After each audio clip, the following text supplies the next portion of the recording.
नमस्कार, जनादेश express live में आपका स्वागत है। आज हम बात करेंगे लॉकडाउन और स्लम बस्ती के बारे में। हमारा देश कोरोना जैसी महामारी से लड़ाई लड़ रहा है, वहीं दूसरी तरफ स्लम बस्ती में रहने वाला एक तबका इस लॉकडाउन की वजह से बेहद दुखद स्थिति से गुजरने को लाचार है। किसी की मदद के इंतजार में इसके बासिंदों की पलकें झपकने का नाम तक नहीं लेती। स्लम बस्तियों के दर्द को वही जान सकता है जो इन बस्तियों में कुछ पल इंसानियत के नाते बिताया हो। चलिए मान भी ले कि देश एक अदृश्य शत्रु से लड़ाई लड़ रहा है, जिसमें थोड़ा धैर्य रखने की ज़रूरत है।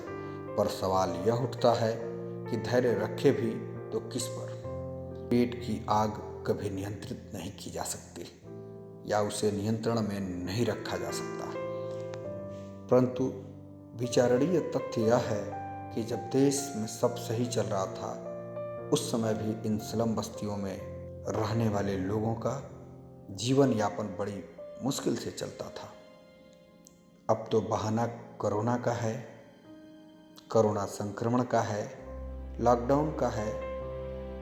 फिर ऐसे में इन स्लम बस्तियों में रहने वाले लोगों का भरण पोषण कैसे होगा, इनके बच्चे कैसे पढ़ेंगे, यह विचार करने का समय है। आज हम बात करेंगे उत्तराखंड के देहरादून शहर की। जी हाँ, हम उसी उत्तराखंड की बात कर रहे हैं जिस उत्तराखंड को देवों की भूमि कहा जाता है। देवभूमि कहे जाने वाले प्रदेश के लिए यह बात कहने में कोई अतिशयोक्ति नहीं कि यहाँ के लोग अच्छे हैं, परंतु केवल लोग अच्छे हो जाने से इंसानियत की व्यवस्था सुचारू रूप से नहीं चलती है। उसके लिए कुछ ऐसे मानक बनाए गए हैं जो इंसानियत को जिंदा रखने में सार्थक होते हैं। अब सवाल यह उठता है कि स्लम बस्तियों में रहने वाले अबोध बालकों का कसूर क्या है, जिन्हें न शिक्षा नसीब होती है, न अच्छे वस्त्र नसीब होते हैं, न अच्छे मकान नसीब होते हैं। आखिर इन नौनिहालों का दर्द कौन समझेगा। स्लम बस्ती में रहने वाले लोग भी इंसान हैं और उनमें भी इंसानियत है, परंतु इन स्लम बस्ती के बसिंदों को कोरोना संक्रमण के दौरान अपना जीवन यापन करने के लिए क्या संघर्ष करना पड़ रहा होगा, इसकी कल्पना तो केवल वही कर सकता है जो इन बस्तियों में विचरण किया हुआ है या इन वस्तुओं के ऊपर अध्ययन किया हो। जहां एक तरफ सरकारें तमाम दावा कर रही हैं कि हम हर संभव लोगों की मदद करने का प्रयास कर रहे हैं, वहीं दूसरी तरफ स्लम बस्तियों की तस्वीरें सरकार के उन वादों को महज खोखला साबित करती दिख रही है। समाज के तथाकथित बुद्धिजीवी वर्ग के लोग से हम सवाल करना चाहते हैं कि क्या देश के इन भविष्य को आगे बढ़ने का कोई हक नहीं? क्या सरकार कोई ऐसा तरीका नहीं बना सकती जिससे बच्चे भी पढ़ सके और पढ़ लिख कर अच्छे पदों पर नौकरी कर सके? या फिर गरीब होना अभिश्राप बनकर रह जाएगा, जिस प्रकार आज के परिवेश में स्लम बस्ती के लोग अपना जीवन यापन कर रहे हैं। इससे तो यह भी नहीं लगता कि सरकार द्वारा कोई ऐसी पहल भी की जा रही है। व्यक्ति को जीने के लिए जल की आवश्यकता पड़ती है, परंतु इन स्लम बस्तियों में पीने के पानी के लिए भी लंबी लाइनें लगानी पड़ती हैं, और वह भी सप्लाई का पानी कब तक आएगा, कब तक रहेगा, इसका अंदाजा भी नहीं लगाया जा सकता है। सरकार द्वारा शिक्षा की व्यवस्था सुदृढ़ होती, जिससे साक्षरता और स्वास्थ्य को ध्यान में रखते हुए कार्य किए जाते, तो यह प्रतीक होता कि इस पर कार्य हो रहा है।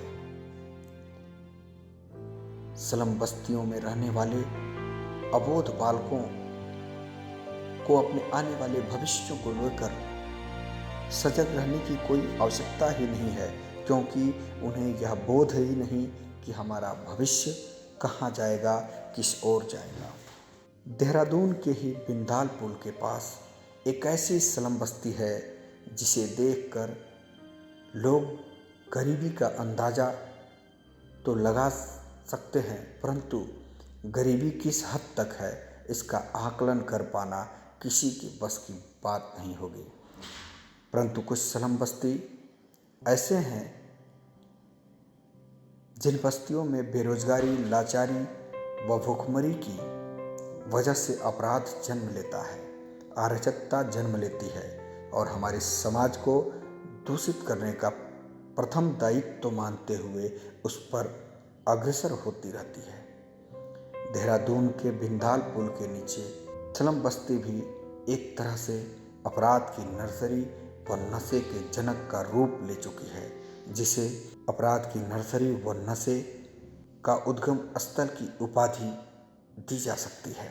यह उस स्लम बस्ती की हकीकत भी है, क्योंकि अक्सर यहाँ की महिलाएं, छोटे बच्चे, बड़े बुजुर्ग नशे में प्रयुक्त होने वाले सामानों का क्रय विक्रय करते रहते हैं।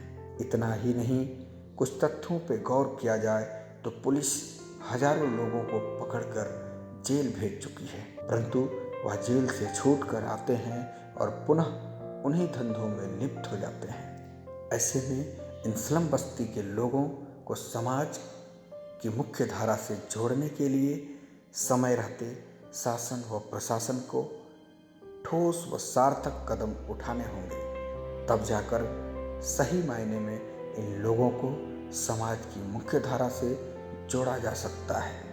विचार करने वाली बात यह है कि स्लम बस्तियों में रहने वाले लोग अपने आने वाली पीढ़ियों को भी इसी धंधे में लिप्त होने के गुर सिखा रहे हैं, ताकि बड़ा होकर वह भी इसी धंधे में लिप्त हो जाए और इस धंधे को आगे बढ़ाता नजर आए। शायद इसकी एक ही वजह हो सकती है कि इन अबोध बच्चों को बेहतर शिक्षा मिली होती, बेहतर माहौल मिला होता और भूख से बेहाल नहीं होते, तो शायद इस दर्दनाक खेल के बीच उन्हें जीना नहीं पड़ता। शायद वह अबोध बालक भी समाज की उन विकृतियों को समझने की परख रखता और उससे दूर रहने का प्रयास करता। कहीं ना कहीं इस प्रकार के विकृतियों के जिम्मेदार हम स्वयं हैं, क्योंकि हम बनावटी जिंदगी में जीते हैं। असल जिंदगी में जीना शुरू कर दें तो शायद इन नौनिहालों को भी असल जिंदगी मिलनी शुरू हो जाएगी। स्लम बस्तियों का दर्द क्या होता है यह वही बता सकते हैं। बेरोजगारी व दुर्भावना से ग्रसित होकर व समाज की मुख्य धारा से भटक गए लोग समाज में उत्पन्न करने वाली विकृतियों में लिप्त हो गए।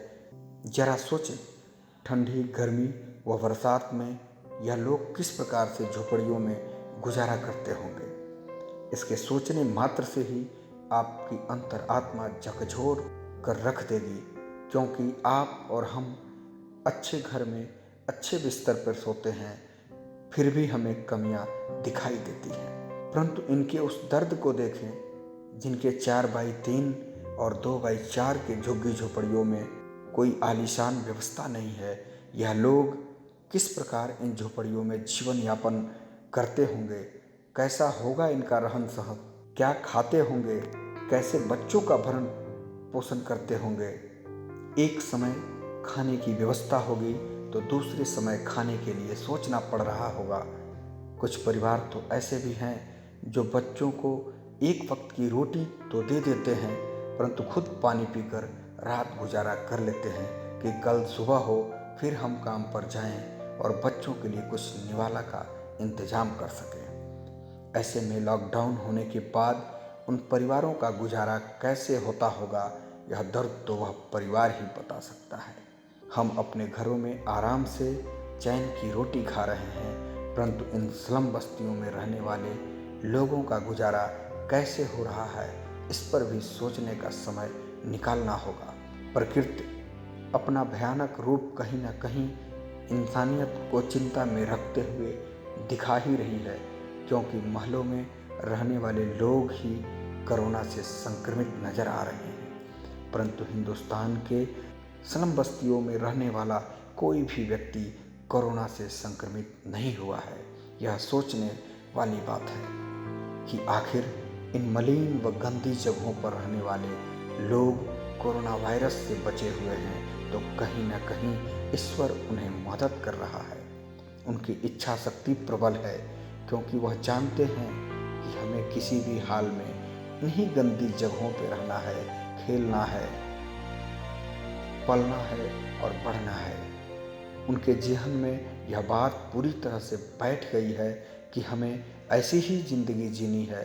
वह अपने को उसी हिसाब से ढाले हुए हैं ताकि सर्दी, गर्मी, हर प्रकार के मौसम में इस सदाबहार परिस्थितियों में अपने जीवन का आनंद ले सकें। वह आनंद जिसे यह अबोध बच्चे नहीं जानते कि आने वाले समय में जिस जगह पर वह निवास कर रहे हैं, वह जगह उन्हें मिलेगा भी या नहीं, यह तो भविष्य की अधर में है। इस बात से परे वह अपनी दिनचर्या का आनंद ले रहे हैं कि माँ बाप व्यवस्था करके दे रहे हैं, हमारा भरण पोषण हो रहा है, हम खेलने को मजबूर हैं, हमको कोई पढ़ाई के लिए बोलने वाला नहीं, कोई शिक्षा की व्यवस्था नहीं। हमारा प्रतिदिन की दिनचर्या घूमना फिरना और नशे के सामान का क्रय विक्रय करना, यह हमारी परंपरा बन गई है और उसमें यह लिप्त हैं। उन्हें क्या पता कि कोरोना वायरस और कोरोना के नुकसान कितना होता है। अब सोचने वाली बात यह है कि आखिर महलों में रहने वाले लोग व मलिन बस्तियों से दूर रखने वाले लोग ही कोरोना से संक्रमित क्यों हैं। यह आभास दिलाना चाहता है कि आप सब शायद समाज से बेहतर हमारी मलिन बस्तियों में रहने वाले लोग हैं, जिनकी इच्छा शक्ति प्रबल है। कहानी को दिखाने या प्रदर्शित करने का एकमात्र उद्देश्य था कि मलिन बस्तियों में रहने वाला इंसान भी तो इंसान है, इनकी भी स्वस्थ शिक्षा और रोजगार की व्यवस्था की ज़रूरत है। देश की सरकारों को चाहिए कि इनके साथ भी इंसानियत दिखाते हुए इन अबोध नौनिहाल बच्चों को उनके भविष्य को बनाने में इनकी यथासंभव योजनाओं का क्रियान्वयन करते हुए मदद करना चाहिए, ताकि इन मलिन बस्तियों में रहने वाले लोगों के बच्चे भी पढ़ें और बड़े पदों पर नौकरी कर सकें और एक मिसाल कायम कर सकें कि हिंदुस्तान सर्वधर्म संपन्न देश है, आपसी भाईचारे का देश है। फिर स्लम बस्ती हो या महल हो, उसमें भेदभाव कैसा। एक बार समाज के प्रबुद्ध जीवी वर्ग के लोगों से हमारा निवेदन है कि एक बार अपने बच्चों की तरह इन स्लम बस्तियों के रहने वाले अबोध बच्चों के दर्द को समझने का प्रयास कीजिए। निश्चित ही इस व्यवस्था से निजात मिल जाएगा। नमस्कार, हम फिर मिलेंगे ऐसी ही किसी स्लम बस्ती के पीछे की कहानी को लेकर। तब तक आप बने रहिए जनादेश एक्सप्रेस लाइव। नमस्कार।